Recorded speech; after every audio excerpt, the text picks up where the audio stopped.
What's happening, y'all? Welcome inside the Fantasy Stock Exchange. Danny and Bush coming at you with the draft strategy, the best draft strategy for picks 9 to 12. For those of you guys that have a late first round pick, you pick 9, you pick 10, you pick 11, or you pick 12. This is the video for you. If you guys pick between 5 and 8, or you pick between 1 and 4, we did those videos already. You can check them out. Did 5 to 8 yesterday and 1 to 4 on Tuesday. We're going to break down some of the strategies that you guys can be employing from the late round picks that you guys have based on all the experience that me and Danny have had doing underdog drafts all summer and doing home league drafts. I know I personally pick in this area of the draft, so I've been really in tune with the players and the buckets and the tiers that go in this area of the draft. But before we get into it, as always, if you guys enjoy at any point, hit the like button, comment any of your thoughts down below, subscribe to the channel if you are new as well. But Danny, how you doing? Doing well, doing well. And yeah, you basically covered the basis there. We've already explained our strategy in picks 1 to 4 and 5 to 8 already on the channel. And as Corey said, just kind of showing you what type of strategy we have going into these drafts. Because I'll be honest, and you guys will hear it as soon as we get past the intro, but the pick 9 to 12 range is relatively flat, in my opinion. A lot of those players, a lot of the players, pick 9 to like 15 for the most part, are in a similar tier. So it's more so a roster construction type of spot rather than this player is far superior to this player in this spot, if that makes sense. Whereas, of course, in the top 8, you have your difference making tier 1 type of players at running back and at wide receiver.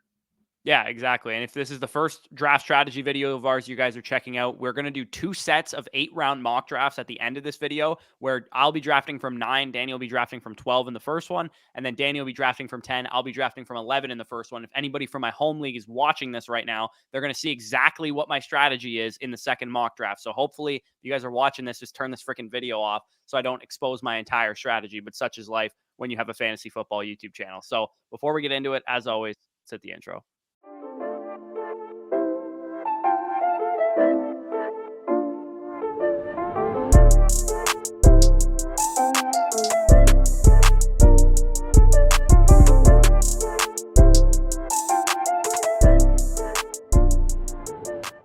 All right, so as Danny kind of touched on before the intro, last year when we did this video, we viewed this tier in this area of the draft as really one of the most flexible areas that you could be in because there is a different combination of players on the board. You want to go with a wide receiver with Devontae Adams, Stephon Diggs types, whether you want to go with, mixing a tight end with that, with Travis Kelce being, in range to be on the board here, whether you want to start out with a superhero RB and grab 2 running backs there, or if you want to get a balanced approach, grab a wide receiver, grab a running back, whatever you want to do is really viable in this area of the draft because I mean, you said from pick 9 to 15. I really think it's from pick like 7 to like 20, where this area is really a flat tier. There's no real separation between some of the running backs. There's a big, giant group of tier 2 running backs, a big, giant group of tier 2 wide receivers as well. A lot of these guys can kind of go hand in hand wherever you're drafting from and wherever you think the value is going to be in rounds 3, rounds 4, and rounds 5. Yeah, no, I fully agree there. You mentioned the flat tier. The 2 players that we believe to be, if they're on the board in this range, you need to take them, are going to end up being Chase and Adams. And I mean, I'm sure you'll touch into that as well. But those 2 wide receivers, in my opinion, still have a clear-cut case to be the wide receiver 1 overall this year. And after that, I mean, you kind of mentioned it. From a home league standpoint, it might be in your best interest to go with 2 running backs or at least 1 running back on this term. Because again, as we kind of see more so in home leagues, the wide receiver values typically emerge in those mid rounds due to casual lack of awareness. Obviously, if you guys are following the channel, you'll know that something that we've stressed repeatedly is the running back dead zone on rounds 3 to 7. That is much less applicable in home leagues. So you'll see, the Elijah Mitchell types, the Antonio Gibson types, guys like David Montgomery types, guys like that typically fill those mid rounds. So if we know those running backs are inherently going to go higher in home leagues, it's in your best interest to at least get 1 or 2 anchors in the first 2 rounds and then just absolutely exploit that wide receiver value in home leagues. There's going to be suppressed value of breakout wide receivers, the Batemans, the Elijah Moores, guys like that, those archetypes that we want to have on our teams, we want to target as our depth at wide receiver. They may be less aware than, if you're going to an underdog draft and all those guys are gone by round 6. Some of those guys might last to round 6, round 7, maybe even round 8 for a couple of them. So to combat that bias, to prepare yourself the best, locking down that anchor and just being able to exploit that range is in your best interest. Yeah, exactly. As you kind of touched on, Chase and Adams are really the guys that we have ranked 5 and 6 that could slide to this area of the draft. We've seen it happen before, especially with Adams. He typically does go in this area of the draft. So he's definitely a big time target of ours. But if they're both off the board for whatever reason, maybe you're in a bit of a sharper room or it's a full PPR, 3 wide receiver start league and wide receivers have a lot of value, then there is a good chance that going with a superhero RB or grabbing, Stephon Diggs and another running back is the strategy that you guys can employ for the best kind of outlook for the rest of your draft, because like you said, a lot of people are going to hammer the crap out of bad running back profiles in the mid rounds, and you can just take advantage at the wide receiver position. And as always, we can always deviate to grab an elite quarterback or an elite tight end in those areas of the draft. And we actually have some kind of like ideal starts listed. You guys will get a better picture of it when we're actually doing the mock drafts, but I'll let you kind of take it away with some of the baskets of players that we're looking at this area of the draft. For sure. And as you mentioned, those 3 receivers. The other disclaimer that I want to add is when you're taking these running backs on the turn, you have to make sure that you're doing it based off a ceiling projection rather than a floor, he's not going to kill me type of projection. So I don't mind Joe Mixon, the player. I don't mind, some of those other running backs in this range. But if I'm taking wide or running backs over wide receivers, which have a safer projection on this turn, I want that league winning potential. So we'll get into it with some of the guys that we do have listed here in these bundles. But instead of, a Mixon type, I'm much more likely to gear towards a Saquon Barkley, Alvin Kamara, some of these other running backs. So in terms of bundles, obviously if Chase, Adams, or Diggs falls to you, you take one of them, you pair them in the second round with one of Barkley, Kamara, Swift, Javonte, one of those type of running backs. So that's one potential bundle you could do. The other is, let's just say all those wide receivers went off the board. Any two of those running backs that you like, so Barkley and Kamara or Kamara and Swift or Barkley and Javonte, no matter what pairing that you prefer best that's available to you, you can just get two of those guys and not worry about the running back position realistically until round 9, round 10, maybe even deeper, pending how high they are pushed up the board in those mid rounds. And then the final combination that I do like as well is, let's just say you got swiped clean at wide receiver. All three of those guys are off the board.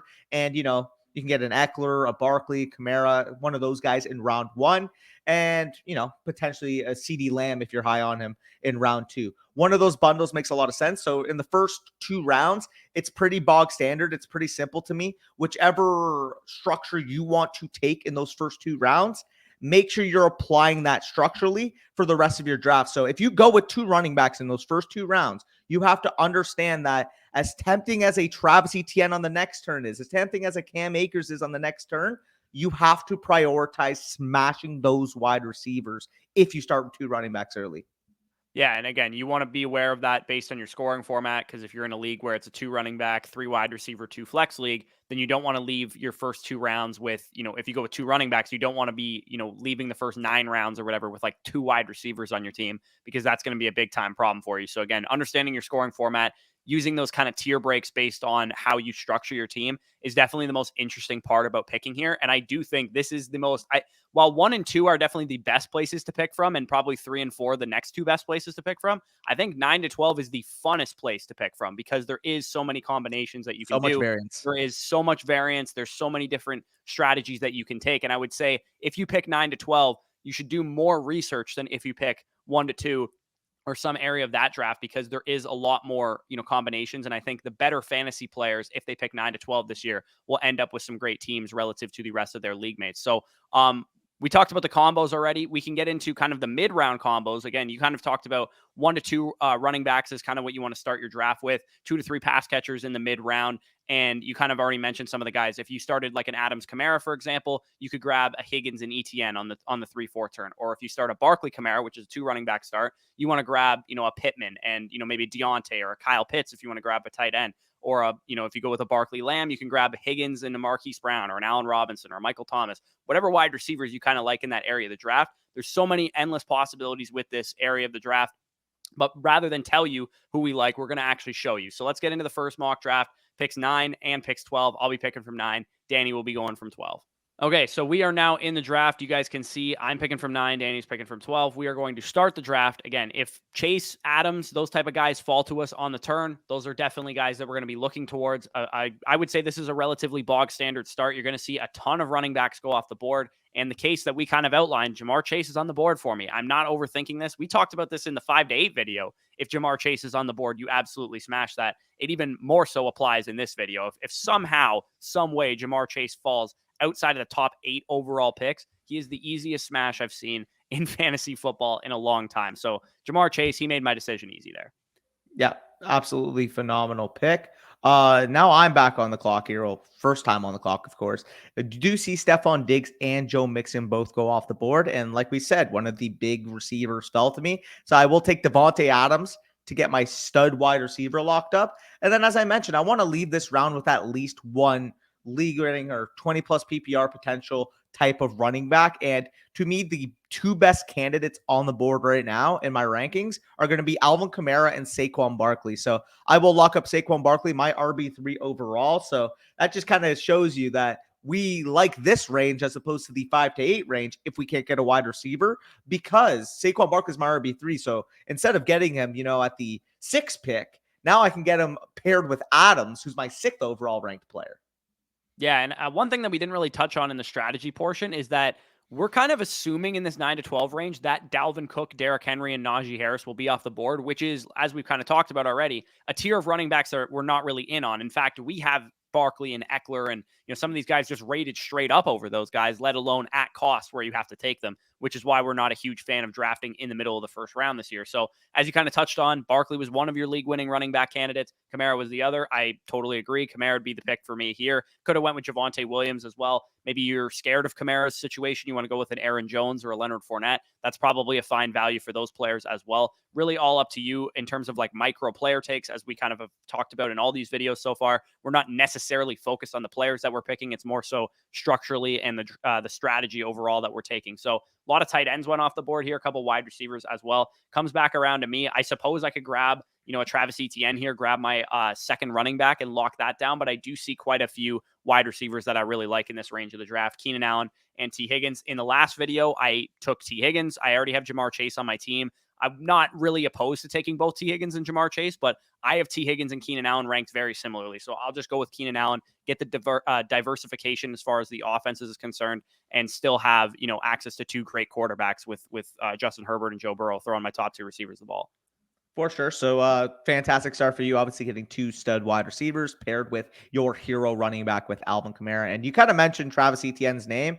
He's not slipping further than this. Full PPR. I'm getting access to that pass catching ceiling, the type of archetype I want at my running back slot if I'm going to take one in the first few rounds. He projects very similarly, in my opinion, to what we were expecting out of DeAndre Swift last year. So locking him up, and I'm going to pair him with my next rated receiver, Michael Pittman, and leaving my first 4 rounds here at the 12 spot with Adams, Barkley, Etienne, and Pittman.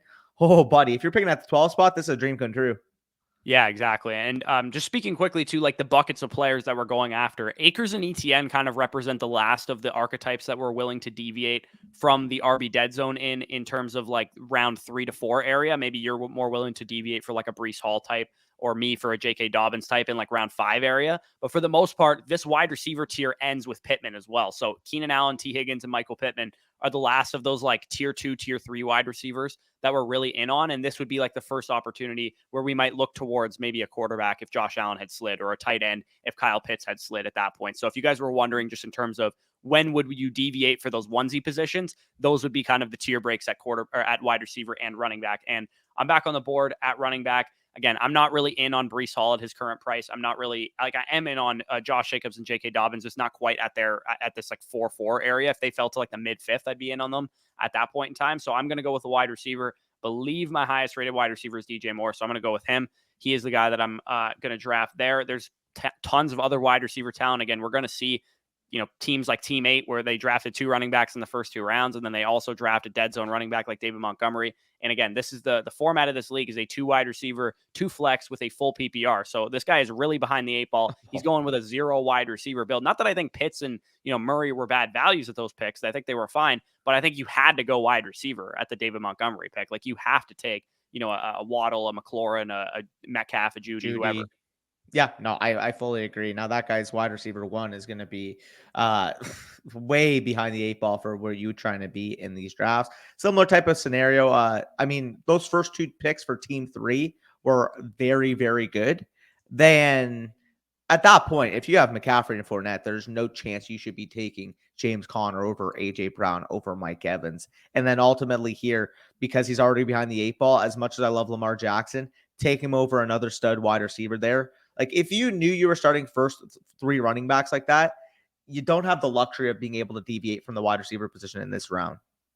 Yeah, exactly. Because we do see a fall off at wide receiver in the round 7, round 8 area. And in a league where you can start up to 4 wide receivers in a full PPR, I'm going to want to have 4 or 5 wide receivers at least by round 8, round 9 of my draft. And this guy's going to be really, really behind the 8 ball at that point in time. So I'm going to grab another wide receiver here. There's a couple guys that I really like. We've been grabbing, the same names in all of these videos. So I might mix it up just a little bit and go with Chris Godwin here, who's I think similarly rated. If I was going strictly based off my rankings in my real draft, I would have taken Allen Robinson, but I've drafted him in like literally every single one of these videos. So I'm just going to grab Chris Godwin for the sake of differentiating my players that I'm picking.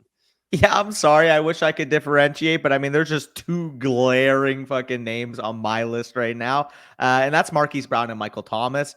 So it sucks. I'm taking the same players, but I will lock down my 3rd and 4th wide receivers in this build. Yeah, and I kind of touched on Jacobs and Dobbins. Had they fallen to me at that 5-9 spot, I actually would have been okay taking those guys. I think Jacobs this year has a high touchdown ceiling. J.K. Dobbins, high ceiling in general, playing in such a run-heavy offense. It looks like he's healthy. He's not on the PUP list. We're not going to see him, I don't think, in any preseason games, but for the most part, I think at the 5-9, I'm comfortable making that swing on a young ascending running back in the running back dead zone. But it didn't work out that way. Looks like I'm going with your classic hero RB with Alvin Kamara as my main guy. Amon-Ra St. Brown, I believe, is my highest rated wide receiver here. He's probably going to be where I go, but Jalen Hurts is here at the 6'4" too, so I could definitely deviate for him.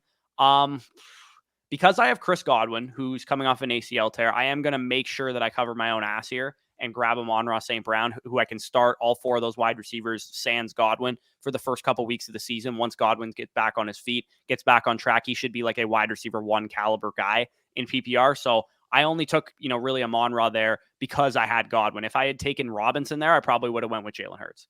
Yep. By the way, we're finally seeing the last of the dead zone galore just like sprint off the board, I guess. You're back on the clock here, and there's still some really nice receivers on the board. Yeah, so I'm looking. Everybody except you has a quarterback after me, so I would love to draft Dak Prescott here at the 7-9. You're a Cowboys fan. I mean, that's something I would actually have to take into account in my draft, but I'm comfortable with Lance and Stafford enough that if you take Prescott, I'm just going to go with those other guys. Tony Pollard represents just such a high ceiling at the running back position that I can't pass up on. If you run a hero RB, you're able to hammer out 5 wide receivers in the first 6 picks like that, and you can grab yourself like a Tony Pollard type that can fill out your RB2 slot and give you RB1 upside in the case of a Zeke injury. I'm totally cool going with that. Yep. And as much as I want a quarterback here, I mean, there's still 2 top 30 overall wide receivers on my ranks currently available, Elijah Moore and Gabe Davis. So yeah, just keep building the wide receiver depth at this point. Yeah, exactly. So I'm looking at the board again, and I do see that there's some tight ends that just fell to me that I was not expecting to happen. So I'm actually going to go with Zach Ertz here and be just okay with whoever falls back to me, because I mean, pretty much every team except for team 4 and team 1 have a quarterback. So I feel semi comfortable in saying that I should be able to get one of Dak Prescott, Matthew Stafford, Trey Lance, or Russell Wilson to fall back to me. So I would go in this scenario, just kind of play, risk it for the biscuit game, grab myself Zach Ertz as a guy that I think can lock down in a full PPR. Again, we're only doing an 8-round mock draft, so we're not going to see how the rest of this thing would play out. We see Russell Wilson and Dak Prescott go off the board. I should be able to get, Trey Lance or a Matthew Stafford to fall back to me in the 9th round, which I'm totally cool with. And I think with the Stafford injury too, that he's a guy that I'm willing to maybe risk it a little bit too, because he's a guy that I've seen fall in a lot of home league drafts into like the 11th, 12th round. In our personal, our listener league, he fell down to the like 11th, 12th round in that league, maybe because of the tendonitis. And I think the upside for him is obviously really high from a passing perspective. For sure. And then obviously, again, with Matthew Stafford, obviously, if you want to use that as a tiebreaker for you, we're not talking about picks 1 to 4, but if you want to use that as a tiebreaker now between Jefferson and Kupp, that's very, very valid, because I mean, it is a slight concern, but ultimately here, you guys will see there are going to be a ton of players we're going to be mentioning in the next few days, specifically from you tomorrow on Sleeper platform. If you are drafting on Sleeper, some of these mid, early, late round guys that are completely buried in ADP that you can absolutely take to your advantage. For example, I mean, just on our specific teams, obviously we'll get into the specifics there, but I mean, guys like Gabe Davis, Elijah Moore from me, guys like, Amon or St. Brown from you particularly, that's going to be an exploit. I mean, Jamar Chase in his own right. So we'll save that for the other video, but either way, let's wrap up our teams. Bush, you can take it away with yours, and I'll briefly mention mine. Yeah, I mean, structurally, just a hero RB, right? I skip over the RB dead zone at the 7-9. Tony Pollard kind of strikes me as like the first non-dead zone running back. He's Yep. like one of the first guys that I think of as like, okay, you're out of the dead zone. Damian Harris, Kenneth Walker, Miles Sanders, all these Clyde Edwards-Helaire, Elijah Mitchell, Antonio Gibson. These guys are all off the board. And once Tony Pollard's like, your best running back available, you're out of the dead zone. And I also knew I was out of the dead zone because I drafted 5 wide receivers in that area of the draft. And I get myself a tight end in Zach Ertz that I didn't think would fall to me. Again, I would probably go with a Trey Lance or a Matthew Stafford or a Russell Wilson on the way back if we were continuing to do this draft. Hammer out some more running backs in the late rounds, but pretty happy structurally with how my team turned out there.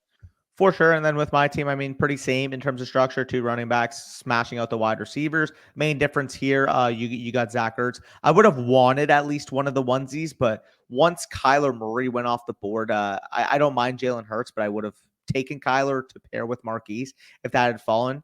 But for me personally, again, Thomas versus Hurts. If you want to sub Hurts into that build, that's fine. But either way, I like what I did, but typically speaking, through 8 rounds, I would have preferred if I gotten at least one elite quarterback or one elite tight end to anchor my team, given the fact that I only have 2 running backs at this point in the draft. Yeah, totally makes sense. We can hop from this mock into the other one, and we'll get into those ones where you're picking 10, I'm picking 11. All right, so we're in the next draft, and as I kind of touched on, I pick at 11 in my home league. I know where I pick from. I'm going to outline the board in a way that I think the draft is going to go in my own personal home league. And this kind of should showcase to you guys like the type of research and the type of in-depth thinking I do on my own home league that you guys should also be adopting as well. So Correct. rather than just hit start draft and let the AI draft, I pretty much know where everybody's going to go in my draft ahead of me. So I'm basically just going to outline, auto set the players in the first round. And then obviously from that point on, we'll let the draft play out as it goes in ADP. But I know Jonathan Taylor's going first overall. I know Christian McCaffrey is going second overall, so those are no surprises to me. I also know that a wide receiver is going third overall. I don't know which one yet, if it's Kupp or if it's Jefferson, but I'm going to assume it's Jefferson just based on the guy that is picking there. I think the other wide receiver will go fourth overall, which is Cooper Kupp. Fifth overall is tough because the guy that traded down from 5 or traded down from 2 to 5 is a huge Steelers fan. He was going to go Najee Harris. He's kind of second guessing himself. I think what's going to end up happening is that he's going to pick Jamar Chase. So I'm going to pick Jamar Chase there at number 5. And then at number 6, the guy that picks there, he's talked about Jamar Chase as being one of his big targets, but he's probably going to be off the board in this scenario. So I think he's going to go running back. I don't know whether it's going to be Henry, whether it's going to be Eckler, whether it's going to be Najee Harris or something. He's a big, like, freak athletes guy, so I think Derrick Henry will be the pick for him there. 107, the guy wants either Jamar Chase or he wants Saquon Barkley. So I'm going to go with Saquon Barkley here. I think that is the direction that my buddy's going to go. 108, we're on the board here. He also wants Saquon Barkley. He also wants Jamar Chase. He's a huge Cincinnati Bengals fan. Don't think any of those guys are going to be available on the board. He's tough, man. I don't really know exactly which direction. I don't think he would go Mixon personally. Okay. He's not a huge Mixon guy. I think Eckler would be the pick for him if I had to say gun to my head right now. 109, a little bit more of a casual fantasy player. I think he would probably go with Dalvin Cook. That'd be my guess. 110, he's kind of already indicated to me that he's going to go Devontae Adams. You're going to go Devontae Adams, so it makes perfect sense. Yeah, it's funny because you did mention that. Yeah, like if I was picking next to you, say I was in your home league and I was picking 10, you were picking 11. Yeah, there's no chance you're getting Devontae Adams on this turn, brother. I'm sorry. Yeah, no worries. And again, if you like this, I don't think I'm going to be 100% correct on this. I think I might miss a pick here or there, but I think for the most part, this is how I expect the draft to go ahead of me, which is good practice for me. And again, if anybody from my home league is listening, turn the video off because you're about to see my exact strategy based on what I think is going to happen. So we can start the draft. You can grab yourself Devontae Adams right here, and then we'll continue on our merry way. Yeah, so let me just quickly mention too. You could even use this visual. So once your first round is done in your own home league, you can refer back to this video and be like, okay, how correct was I in terms of laying out this draft? I would say like 7 of these picks will be accurate. That's fair. Either way, sorry, brother, you're not getting Devontae Adams. Yeah, for sure. So I'm on the board here. Again, I'm not a huge Najee Harris guy. I have him ranked about here, but I probably wouldn't go with him in this scenario. I probably would go Man, this is tough because if this does play out this way, it is like the doomsday scenario for me Yeah. because Barkley would be my fail safe, but people in my league are as high on Barkley as I am. They're not, of the consensus fantasy community that's, pushing him down to the mid-second round. So for me, I think I would grab Stephon Diggs in this scenario. He is my next highest rated player. So I grab Stephon Diggs there. Najee Harris and DeAndre Swift go at the 1-2 turn. So I'm going to grab my next highest rated running back, which is Alvin Kamara, right there. So again, I'm not excited about this start in my home league, but this is a start that I think will probably be my doomsday scenario. Whether it's Diggs and Kamara or Diggs and Swift or Diggs and Najee, I think that's probably what I'm looking at in the doomsday scenario for my own league.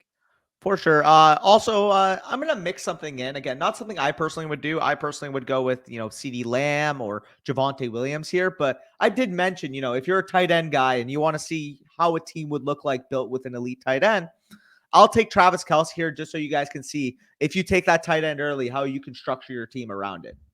Yeah, that makes sense. We haven't taken any real tight end early type of picks in any of these strategy videos thus far. So I would say bog standard wise, this actually does look like how my league is going to play out. I would be heartbroken if Javonte Williams made it to the 3-2 and the guy who gets Christian McCaffrey also gets to pair him with Mark Andrews, which would be absolutely absurd. So falling back to you're on the board right now. A couple wide receivers, a couple running backs. That definitely makes some sense here. Yep. And if the board fell like this for me personally, I would go with Michael Pittman. I like Cam Akers. I like Travis Etienne, but I'm fine with either of them making it back. And I'm hoping that Team 12 doesn't stack a running back, considering that they already took two. So it'd be more so a mental game, hoping that he doesn't take his third running back. And worst case scenario, I have to fail safe back to a wide receiver. I'm perfectly fine with it. Yeah, makes sense. You made my decision easy because Michael Pittman was a tier break for me at wide receiver. I'm going to go with running back here. Because I have Kamara, I think I could make the argument to take ETN over Akers just to minimize a little bit of risk because I'm already inheriting some risk with Kamara because he has the suspension.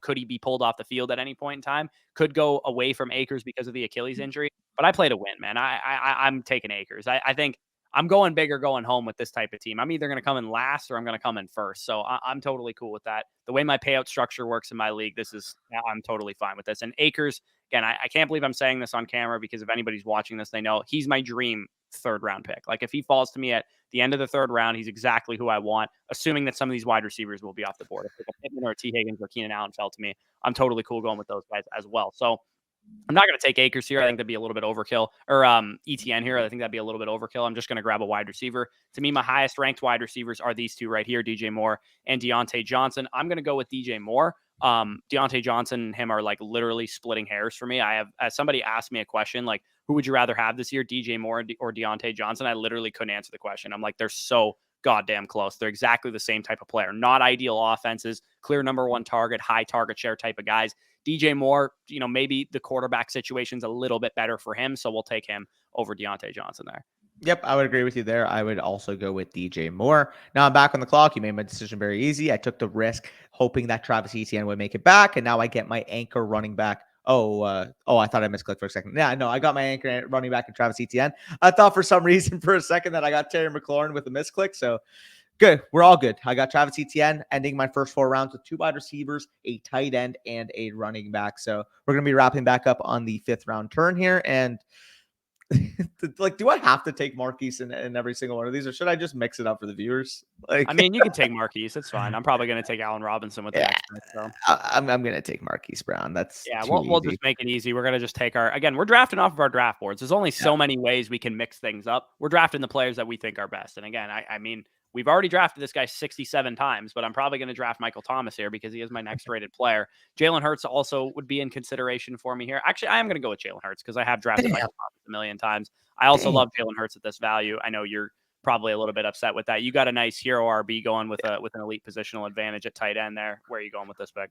Well, I mean, you made my decision easy. It was between Jalen Hurts and my next rated receiver. And as you know, obviously having access to my rankings, my next highest rated receiver is the guy you were talking about with Michael Thomas. So entering the first 6 rounds with 4 wide receivers, a tight end, and my hero running back. Oh, baby, we love it here. Yeah, exactly. So I'm really, and also knowing the dynamic of my own league, a lot of people are going to hammer running backs early. So if I can somehow get Akers at the 311 and not really have to worry about the running back position until after the dead zone round 8, round 9, round 10 area, that would be an ideal start for me, just knowing my league dynamic, but I'm not going to force things. I can run a hero RB, no problem. I can run a zero RB if I need to. So you're back on the board there. Your new boy, Gabe Davis, sniped one pick ahead of you. Yeah, I mean, it's fine. I'll go with my original boy with Elijah Moore. Yeah, makes Let's some go. sense there. Not a ton of guys that I love on the board at wide receiver. I don't mind these guys, but I would have rather gotten like an Elijah Moore, Bateman, Gabriel Davis type to fall to me there. The tight end position is kind of interesting. I kind of like Knox at this point in time. Running back also pretty interesting here as well. I just drafted him in the last draft, but I do love the value on Tony Pollard. So even though I kind of needed another wide receiver, I just think Pollard was too good of a value to pass up there at that point in time. Tight end, I'm probably going to go with Dawson Knox here. Actually, you know what? I only have 3 wide receivers in this build, so I'm going to grab one more wide receiver here. And I already have Jalen Hurts, so I'm going to stack him up with his teammate Devontae Smith there. Respectable. Team 12 is just going to be my doom because, I mean, I wanted either of those players to fall to me. So, at this point, I'm committed. Full 0 RB. I'm fine with stacking up, 4 or 5 of them between rounds 9 and 14, honestly. So, I mean, realistically, if I ended up my running back core with, some combination of Melvin Gordon, Ramondre Stevenson, Damian Pierce, Alex Madison, Daryl Henderson, Rashad. So many nice 0 RB targets here that ultimately I have a little bit of a luxury. I see that the person who doesn't have their quarterback yet does have Deebo Samuel. So I would be scared that a guy like Trey Lance could be their pick. So if this is me personally, I would go with a player that I actually have just outside of that tier 1 at quarterback, specifically in 4-point passing touchdown leagues. I'll go with Trey Lance. Lock him up. You got Jalen Hurts at the 602. I think Trey Lance could be a comparable player this year to Jalen Hurts in the sense that he's going to rush a lot. Maybe it may not be the best passer, but ultimately with his rushing ceiling, he doesn't need to be the greatest passer.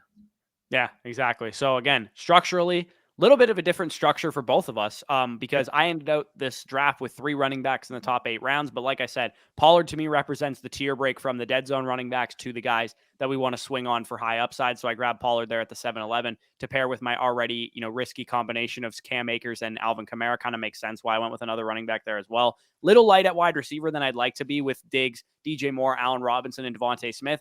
In the 9th round, I would probably grab like a Kadarius Toney if he fell, Tyler Lockett if he somehow fell down there, to grab one more wide receiver to lock up for that flex position, because I do typically like to have 5 wide receivers before round 9.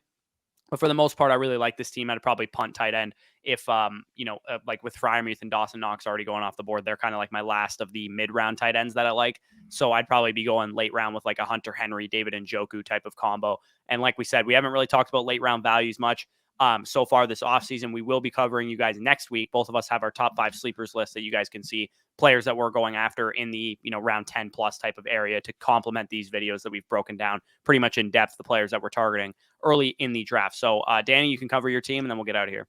For sure. So I wrapped up my first 4 rounds. I kind of mentioned in those first 4 rounds, I want 1 to 2 running backs and 2 to 3 pass catchers. And when I say pass catchers, I'm including the tight end position. So for me personally, you guys see a little bit lighter than I'd like to be at running back, of course, but I did a modified hero in this instance, Travis Etienne, despite being my 4th round pick.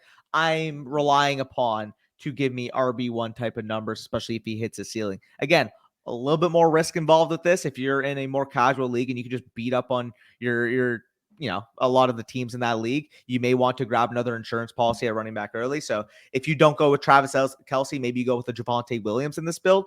Regardless, I'm playing to win. Got a lead advantage at tight end, a hopeful elite advantage at quarterback if Trey Lance develops, and easily, not even just like maybe, easily the best pass catching corpse in the entire league. Yes, I'm going to have to figure it out at running back, but as we said, a ton of ammo to attack those rounds 9 to 14 area. I mentioned some archetypes, guys like Ramondre Stevenson, Alexander Madison, like guys like that in that range that you could just realistically, if I ended up with this start, probably ending up with 6 or 7 of those guys on my team on my bench. Yeah, exactly. When we build out these 0 and hero RBs, our round 10 to 15 area is pretty much just us hammering running backs only, because in that area of the draft, we have, actual data to support that the hit rates of late round running backs are a lot higher than the hit rates of late round wide receivers, because the archetypes of wide receivers that you're getting in that area of the draft are usually like your middling talent types that might on the high end become like wide receiver 3s in fantasy. But at least with the running back position, you get a lot higher chance of drafting, RB1, RB2 types in those late rounds rather than, those mid wide receiver 3 types that you're getting in the late rounds at wide receiver. And same goes with quarterback and tight end. You're usually not getting very good players at those positions either. You're just streaming at that point. So that is the end of the video. As always, if you guys enjoyed this video, hit the like button, comment any of your thoughts down below, subscribe to the channel if you are new. As you guys know, we are running a special deal this week. We are running a special giveaway for new users on Underdog Fantasy that use promo code FSE at sign up and first deposit. You guys can hit the link in the pinned comment and sign up over there. And as a thank you for using our promo code, you'll get our redraft and dynasty rankings manifestos for free. And our cheat sheet is officially live. So big shout out to Jonathan Price in our audience for making that up for us. We have a cheat sheet on our redraft rankings manifesto now, where basically you can print off a cheat sheet, bring it to your draft and check players off as they go, or you can use it digitally and manually check them off that way as well. So that's a cool thing that's added to the redraft rankings manifesto. You guys also get 100% back on whatever you put in for using promo code FSE on Underdog Fantasy. And the giveaway that we're running is 5 people that use our code this week will get $50 insight credit. So big thanks to Underdog Fantasy for that. Check out all the details in the pinned comment in the description down below. But with that being said, peace out. We'll talk to you soon.